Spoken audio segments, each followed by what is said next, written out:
Birodar, ba'zida ishni ko'pligidan charchab malollanib ketasan. Bir yorug' kun ham bormikin, ish, hech ham bo'shamaysan. Birodar, ishingni ko'pligi baxt.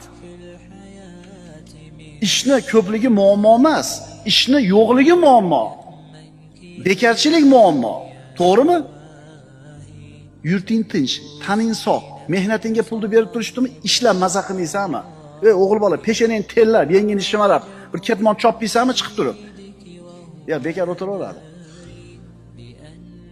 Birodarlar, Ibn Sino bu ulug' tabib nima degan? Bekorchilik nafaqat jaholatni keltirib chiqaradi. Ayni paytda u kasalliklarning paydo bo'lishiga sabab bo'ladi. Bekarchi odamni kasal bo'lishi ham ko'p bo'ladi. Rohat, huzur, halovat bekarchilik, g'aflatdir. Bekorchilik mohir o'g'ridir. Aqling esa o'sha vahimali urushning o'rtasida qolgan